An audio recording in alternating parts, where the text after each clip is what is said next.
আসসালামু আলাইকুম। আপনারা ইতিমধ্যে সকলে অবগত আছেন আমার বন্ধু আমির এখন ঢাকায় আছে, চিকিৎসারত অবস্থায় আছে। খুবই মর্মাহত অবস্থা। সো আপনারা ইতিমধ্যে জানেন আমিরের ক্যান্সার ধরা পড়ছে এবং সেটা লেভেল লেভেল 3 তে আছে। এখন আমরা যেটা করতেছি আমিরের জন্য ওকে আমরা যেভাবে সাহায্য করতে পারি, আর্থিকভাবে যে সাহায্যটা এটা আমরা ইনশাআল্লাহ করতে পারি। তো সেই সুবাদে আমরা গত ২ দিন যাবৎ প্রচুর জায়গায় ঘোরাঘুরি করতেছি বা বিভিন্নভাবে টাকা কালেকশনের চেষ্টা করতেছি এবং গতকালকে আমরা প্রায় ৬০,৫১২ টাকা আপনাদের থেকে পেয়েছি সম্পূর্ণ বিকাশের মাধ্যমে যারা দিয়েছেন, প্লাস আমরা যে কালেকশন করেছি ওই টোটাল হচ্ছে ৬০,৫১২। ১৯ তারিখের যেহেতু জুমাবার ছিল, তো সেই সুবাদে আমরা জুমার সময় বিভিন্ন মসজিদে আমাদের যে ফখরুল বাংলা হল থেকে আমরা প্রায় ১৫-১৬টা গ্রুপ করে আমরা বিভিন্ন মসজিদে গিয়েছি এবং সেখান থেকে আলহামদুলিল্লাহ সকল থেকে ভালো একটা সাড়া পেয়েছি।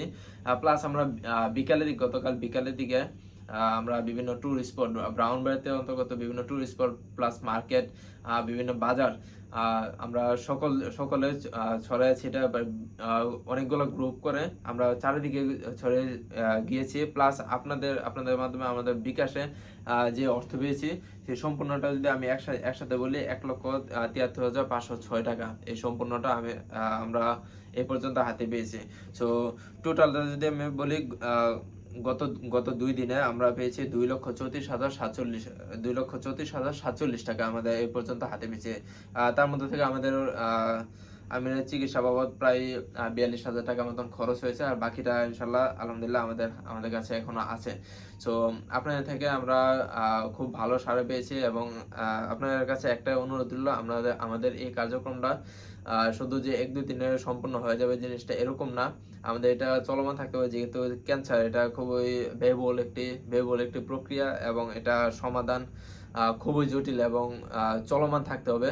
সো আপনারা অনেকে ইতিমধ্যে বলেছেন যে আমাদের কাছে টাকা পৌঁছাবেন, কথা দিয়েছেন। সো এবং যারা আপনারা ভিডিওগুলো শেয়ার করার মাধ্যমে প্লাস অন্যদেরকে একটু উৎসাহিত করবেন যেন আমাদেরকে সাহায্য করে। যেমন আমরা একজন মেধাবী একজন ছাত্রের জীবন ফিরিয়ে দিতে পারি, একজন মায়ের বুকে একজন ছেলেকে ফিরিয়ে দিতে পারি। সেই আশাবাদী আপনাদের কাছে। আপনাদের সাহায্য ছাড়া আমরা আসলে বেশি দূর আগাতে পারবো না। সো এটুকুই। ইনশাল্লাহ সামনে থেকে আপনাদের বিভিন্ন আপডেটগুলো ইনশাল্লাহ প্রতিনিয়ত দেওয়ার চেষ্টা করবো। সকলের জন্য শুভকামনা। আসসালামু আলাইকুম।